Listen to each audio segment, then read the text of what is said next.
Very important Lalit Narayan Mithila University BCom part 2 का एक question बताने जा रहे हैं जो साझेदारी द्वारा। देखिए, सीमित दायित्व साझेदारी से आप क्या समझते हैं, इसकी प्रकृति एवं विशेषता का वर्णन कीजिए।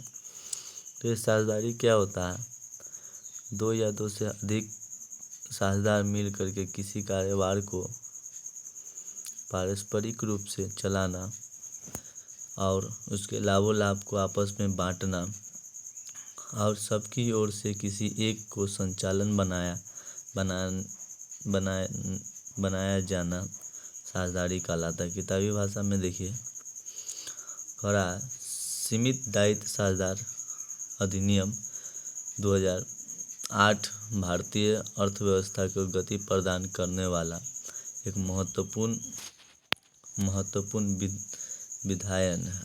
उद्यमिता, ज्ञान, पूंजी एवं श्रम मिलकर आर्थिक एवं औद्योगिक विकास को गतिशील बनाते हैं। दायित्व का तत्व भी इसमें महत्वपूर्ण भूमिका का निर्वहन करता है। और दायित्व दो प्रकार के हो सकता है, एक असीमित दायित्व, एक सीमित दायित्व। दोनों सम्मिश्रण आर्थिक एवं औद्योगिक विकास को संगठित एवं गति प्रदान करता है।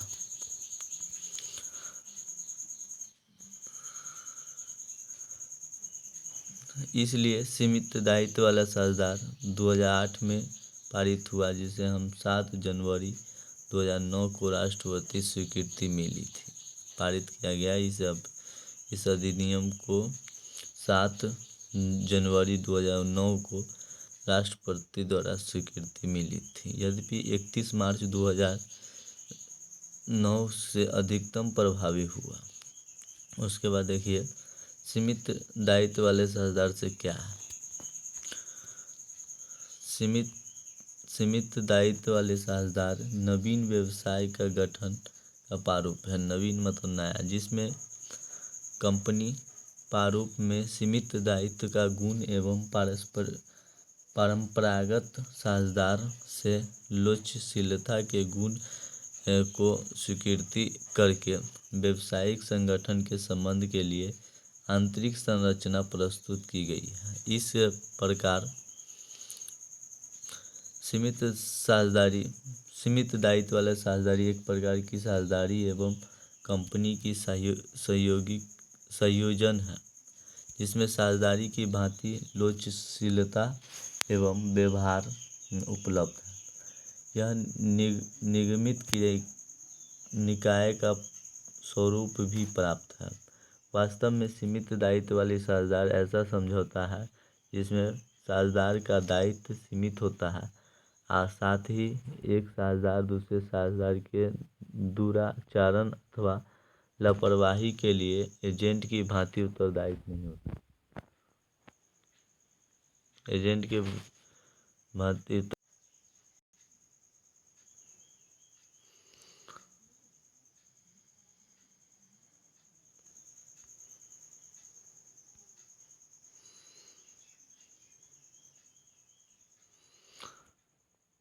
परंपरागत साझेदार व्यवस्था के विपरीत यह प्रभावी एवं महत्वपूर्ण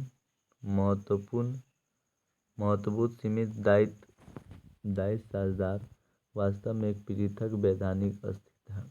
इसका एक वैधानिक अस्तित्व है जो वैधानिक के अंतर्गत आता है, जिसका अपने साझेदारों से अवांछित उत्तरदायित्व होता है।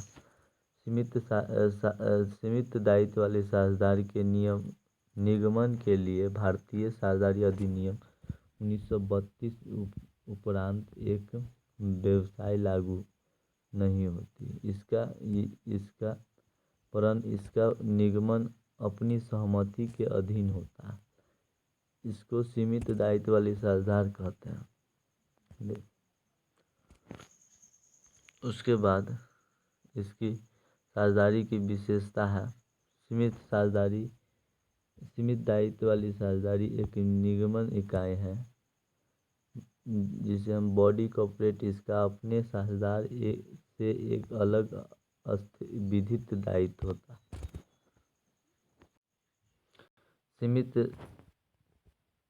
सीमित दायित्व साझेदार का गठन किया जा सकता है। कम से कम 2 व्यक्ति होना चाहिए। किसी वैध व्यवसाय के लिए निगमित पत्र पर हस्तांतरण करके रजिस्ट्रार द्वारा होना चाहिए, रजिस्टर करना होना चाहिए। ठीक है।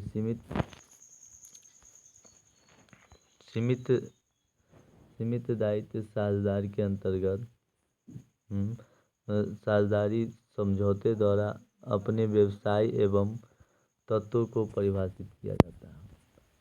ऐसा समझौता जिस अधिनियम के प्रावधानों के अधीन होंगे।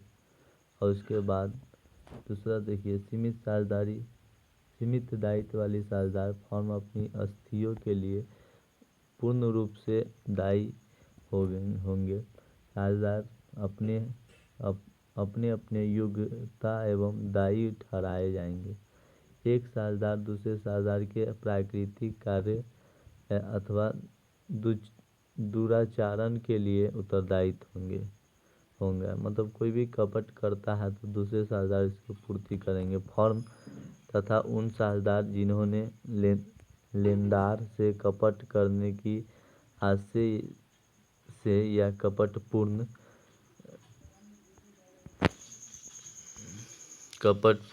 हेतु कार्य किया है। उसके बाद देखिए, कार्य किया है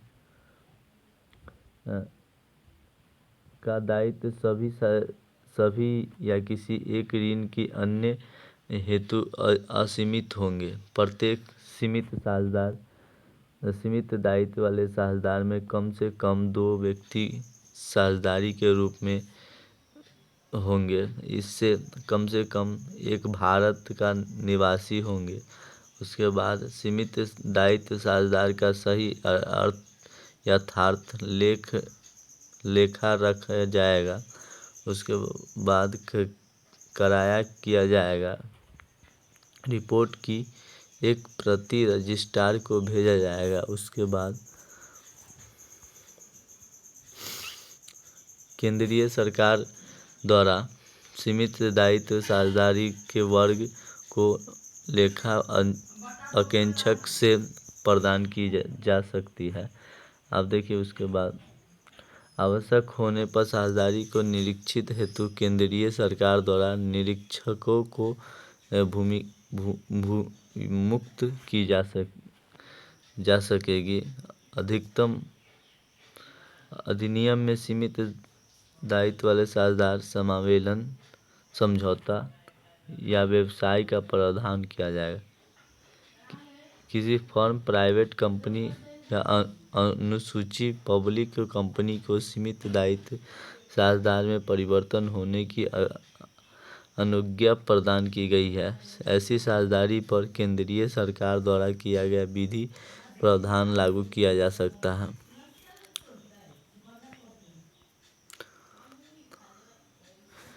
निगमित इकाई मतलब बॉडी कॉर्पोरेट सीमित दायित्व साझेदारी अधिनियम 2008 की धारा 2I के अनुसार सीमित दायित्व साझेदार एक निगमित कार्य निकाय है जिसका निरूपण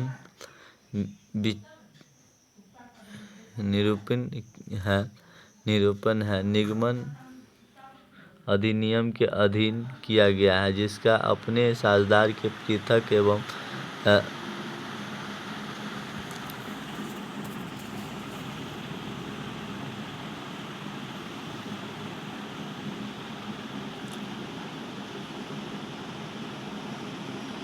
दान के अधीन संपत्ति को अग्रगृहीता एवं निष्पादित कर सकता है। वह वैध अनुबंध कर सकता है अथवा स्वर्ण मुद्रा द्वारा हस्तांतरित कर सकता है। दूसरी ओर लेनदार केवल सीमित दायित्व साझेदार विरुद्ध अपने दावे को वसूली कर सकता है। साझेदारी के विरुद्ध देखिए अवैंछिक उत्तरदायित्व धारा 3(2) के अनुसार सीमित दायित्व वाले साझेदार एक अवैंछिक उत्तरदायित्व होता है। इसका अस्तित्व किसी साझेदार के जीवन समर्था पर निर्भर नहीं करता। इसका समापन विद्वान द्वारा अधीन किया जा सकता है। साझेदार में परिवर्तन अप्रभावित के सीमित दायित्व साझेदारी में हुए परिवर्तन इस प्रभाव नियमित दायित्व साझेदार के अस्तित्व अधिकारों अथवा दायित्व पर नहीं पड़ता। उसके बाद भारतीय साझेदारी अधिनियम 1932 के धारा 4 के अनुसार किसी सीमित दायित्व वाले साझेदार के नियमन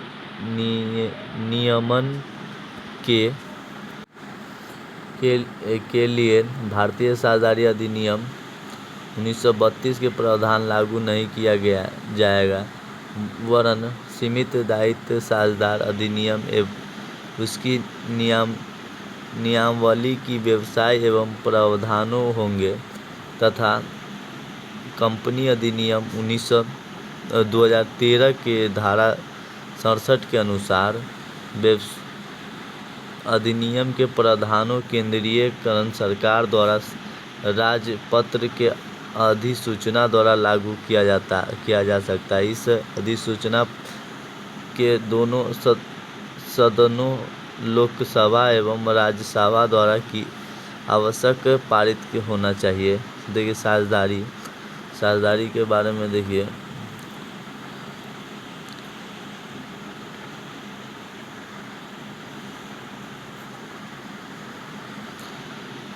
धारा 5 के अनुसार कोई व्यक्ति अथवा निगमित निकाय सीमित दायित्व साझेदार हो सकता है, यद्यपि निगमित असमर्थताओं में ग्रस्त व्यक्ति सीमित दायित्व का साझेदार नहीं हो सकता। देखिए न्यायालय द्वारा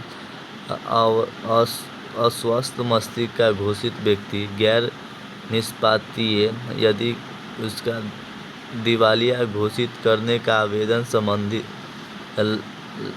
लंबित। इस प्रकार असीमित साझेदार फॉर्म अथवा किसी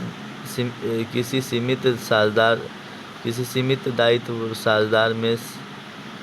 साझेदार नहीं हो सकता।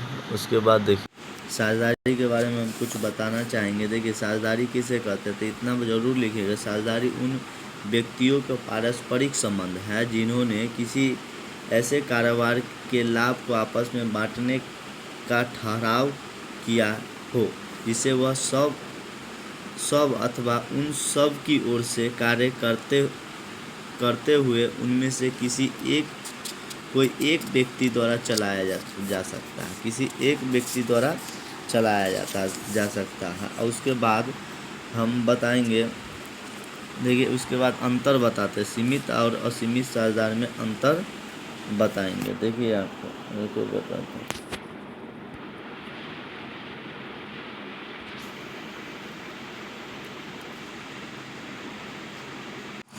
देखिए साझेदार की कसौटी मतलब सीमित दायित्व वाली साझेदार अधिनियम 2008 में निरूपित किया गया। उसके बाद साझेदार के समूह के मध्य पारस्परिक एजेंसी का वास्तविक संबंध होना आवश्यक है, मतलब असीमित साझेदार में। उसके बाद सीमित दायित्व साझेदार एक नियमित निकाय है, इसके बाद यह नियमित निकाय नहीं है। और उसके बाद इसमें साझेदारी के परिवर्तन कैसे होता है। उसके बाद देखिए साझेदारी में परिवर्तन से सीमित दायित्व वाले साझेदार का अस्तित्व अधिकार एवं दायित्व अप्रभावित रहते हैं। और साझेदार में परिवर्तन से विद्यमान साझेदार विघटित होकर नवीन साझेदार के मतलब असीमित वाला में नवीन साझेदार का गठन होता है। ये 2008 में हुआ सीमित वाला, ये असीमित वाला 1932 में हुआ।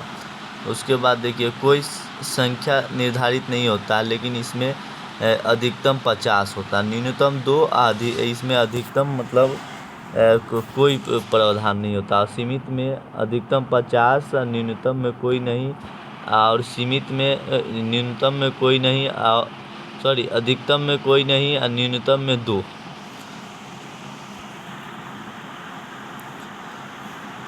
सीमित दायित्व साझेदार में निगमन के लिए रजिस्ट्रार के यहाँ दाखिल कराना आवश्यक है। इसमें मौखिक समझौता द्वारा पंजीकरण अनिवार्य नहीं है, मतलब लिखित या मौखिक द्वारा ये अनिवार्य नहीं है। साझेदार के नाम के अंत में लिमिटेड दायित्व साझेदार शब्द जुड़ा रहता है, मतलब सीमित है, इसमें कोई नहीं होता। देखिए यहाँ पे सीमित दायित्व साझेदार के व्यवसाय के लिए साझेदार उसका एजेंट है, परंतु अन्य साझेदार नहीं है। इसमें साझेदार फर्म एवं अन्य साझेदार एजेंट हो सकता है। देखिए सीमित दायित्व वाले साझेदार समझौता के अधीन प्रत्येक व्यवसाय अपने अंशधारी तक ही दायी है, व्यक्ति के रूप में नहीं। इसमें देखिए इसमें प्रत्येक साझेदार अन्य साझेदार के लिए व्यक्तित्व रूप से के दायी है।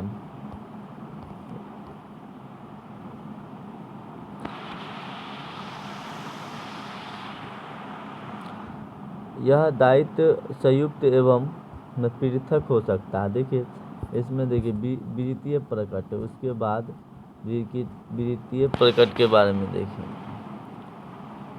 प्रत्येक सीमित साझेदारी के लिए निर्धारित लेखा पुस्तकों का अनुरक्षण एवं वार्षिक विवरणों की भांति लेखा एवं शोधन क्षमता का आंशिक वितरण रजिस्ट्रार के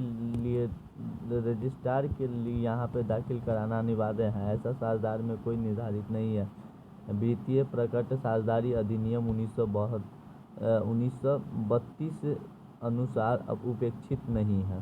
देखिए निर्धारित संख्या में साझेदारी द्वारा ट्यूबल द्वारा मतलब अंतर्नियम इसको बनाया जाता है, लेकिन इसमें नहीं बनाया जाता। उसके बाद कम से कम देखिए बैंकिंग में कम से कम 10 और अधिकतम से अधिकतम 20 सदस्य हो।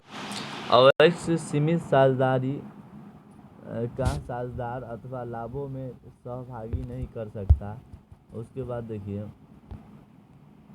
अवैध साझेदारी हो सकता है, असीमित वाला में हो सकता है, यद्यपि लाभों में सहभागी नहीं हो सकता। यद्यपि लाभों में मतलब साझेदार ही हो सकता है, इसमें मतलब साझेदारी अथवा लाभों में दोनों में नहीं हो सकता, लेकिन इसमें लाभ नहीं मिलेगा अवैध। यही है, धन्यवाद। थोड़ा धुंधला दिख रहा है, बढ़िया फ़ोटो हमको नहीं मिला है, इसलिए धुंधला दिख रहा है।